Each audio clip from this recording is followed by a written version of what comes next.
बंसी सब सुर त्यागे है, एक ही सुर में बाजे है। हाल न पूछो मोहन का, सब कुछ राधे।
जितने भी होते हैं वो शाम होते ही वहां से चले जाते हैं। यानी श्री कृष्ण और राधा रानी को और गोपिकाओं को रास रचाने के लिए पूरी निजता दी जाती है। और ये कहा जाता है कि जो भी अपनी आंखों से इस रास को देख ले वो अंधा हो जाता है या उसकी मृत्यु हो जाती है। आप देखेंगे जब भी आप वृंदावन जाएंगे निधि वन में, तो आपको एक अद्भुत ही वहां छटा देखने को मिलेगी। तुलसी के इतने विशाल वृक्ष और सारे वृक्ष आपस में इस तरह से लिपटे हुए मानो एक दूसरे का आलिंगन कर रहे हो। निधि वन के बारे में कई कहानियां हैं। जैसे एक बार की कहानी है, पूरे भारत में आपको सिर्फ यहीं पर राधा रानी के हाथ में बांसुरी दिखेगी। कहा जाता है कि एक बार राधा रानी ने कृष्ण कन्हैया से उनकी पसंदीदा बांसुरी छीन ली। राधा रानी चिढ़ती थी कि जब भी कृष्ण बांसुरी बजाते, गोपिकाएं, गयाए, पशु पक्षी सब आ जाते थे उनकी बांसुरी के सम्मोहन में, और राधा रानी और कृष्ण को वो एकांत नहीं मिल पाता था। तो राधा जी इस बात से चिढ़ गईं। एक बार उन्होंने कृष्ण की बांसुरी ली और कहा कि मैं भी बजाऊंगी तो सारे लोग आ जाएंगे। राधा रानी ने बांसुरी बजाई लेकिन कोई नहीं आया। उसके बाद उन्होंने क्षमा मांगते हुए श्री कृष्ण को उनकी बांसुरी वापस कर दी। इसलिए आप निधि वन में इकलौती एक ऐसी जगह है जहां पर राधा रानी के हाथों में बांसुरी देखेंगे। ये तो हो गई पौराणिक बात, लेकिन अगर आज के आधुनिक दौर की भी बात करें तो अब भी निधि वन के आसपास कई बिल्डिंगें बन गई हैं, मकान बन गए हैं, ऊंचे मकान हैं जिनकी खिड़कियों से रात में निधि वन दिखता भी है। लेकिन अब किस्सा ये हुआ कि वहां भी जो लोग ऐसा करने की कोशिश कर रहे थे उनके साथ कई अप्रिय घटनाएं हुई। उसके बाद इन तमाम बिल्डिंगों में इस तरफ की खिड़कियां बंद कर दी गई हैं। बता दें कि निधि वन के ठीक बीचों बीच एक रंग महल स्थित है।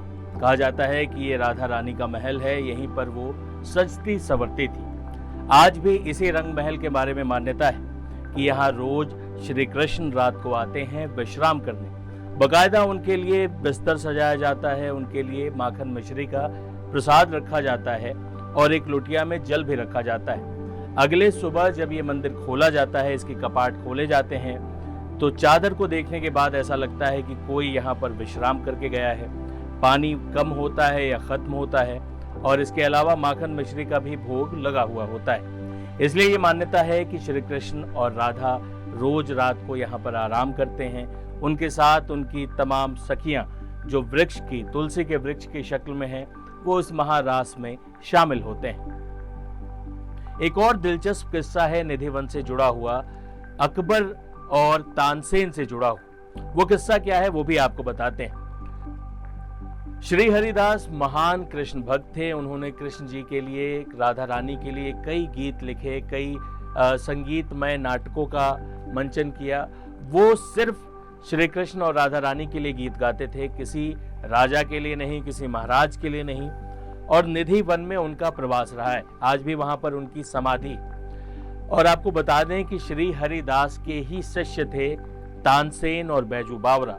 वो तानसेन जो अकबर के नवरत्नों में शुमार थे। इसलिए एक बार अकबर ने तानसेन से ये इच्छा जाहिर की कि मैं आपके गुरु श्री हरिदास से मिलना चाहता हूं, उस महान विभूति से मिलना चाहता हूं जिन्होंने आपको सिखाया है। तो तानसेन ने अकबर को कहा कि महाराज, आप मेरे साथ चल तो सकते हैं, लेकिन श्री हरिदास जो मेरे गुरु हैं वो आपके लिए नहीं गाएंगे, क्योंकि वो सिर्फ श्री कृष्ण के आगे गाते हैं, श्री कृष्ण की भक्ति में गाते हैं। अगर आप एक सामान्य व्यक्ति बनकर चलें तो क्या पता आप उनके संगीत के रस का स्वाद ले सकें। अकबर ने यही किया, वो एक सामान्य नागरिक बनकर गए।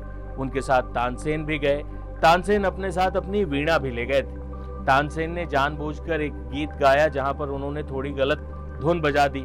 उनके गुरु श्री हरिदास इस बात से थोड़े चिढ़े और वीणा अपने हाथ में लेकर उन्होंने वीणा बजानी शुरू की और श्री कृष्ण की भक्ति में एक गीत गाना शुरू किया। श्री हरिदास ने जब गाना शुरू किया तो एक अलौकिक ही छटा हुई। पशु, पक्षी, पेड़ सब झूमने लगे। एक ऐसा अलौकिक दृश्य बना जहां अकबर भी सम्मोहित हो गए।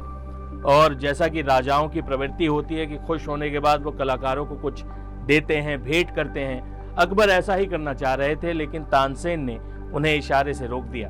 उन्हें बता दिया कि अपने राजा होने का रहस्य छुपाए रखिए, क्योंकि श्री हरिदास जो मेरे गुरु हैं, अगर उन्हें पता चल गया कि आप राजा हैं तो वो गाना बंद कर देंगे।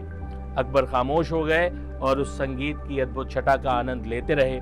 लेकिन बाद में अकबर ने उन्हें संदेश भिजवाया कि मैं आपके लिए कुछ करना चाहता हूँ। श्री हरिदास ने कहा कि राजन, तुम मेरे लिए कुछ भी करने में सक्षम नहीं हो, क्योंकि मैं स्वयं श्री हरि का दास हूँ और जो भी करते हैं वो ही करते हैं। लेकिन अकबर नहीं माने, बहुत जिद की। तो श्री हरिदास ने कहा कि यमुना किनारे कुछ सीढ़ियां टूटी हुई हैं, एक सीढ़ी आप बनवा दें अगर आप इतना ही कुछ करना चाहते हैं। अब अकबर साहब इस देश के राजा हुआ करते थे उस समय। वो इस बात से चिढ़ गए कि ये बहुत महान संगीतकार हैं, संत हैं, लेकिन थोड़े पागल मालूम पड़ते हैं। बताओ, एक इतने बड़े राजा से कह रहे हैं कि सिर्फ एक सीढ़ी बनाओ। अकबर जब जाते हैं वहां पर, यमुना के घाट के किनारे टूटी हुई सीढ़ियों को देखते हैं तो उनको एक मति भ्रम होता है या एक दृश्य दिखता है जिसका जिक्र है पौराणिक कथाओं में, कि अकबर देखते हैं कि वहां पर एक सीढ़ी है जो टूटी हुई है, लेकिन उस पर हीरे, मणिक, मोती और बहुमूल्य रत्न जड़े हुए हैं। अकबर हैरान रह जाते हैं और जहां से वो टूटा होता है उसको भी देखते हैं और अपना सर पकड़ लेते हैं कि वो अगर अपना पूरा खजाना भी खाली कर दें तो इस सीढ़ी को नहीं बनवा पाएंगे, क्योंकि उसका जो डिजाइन है, उसका जो पैटर्न है वो अद्भुत ही था।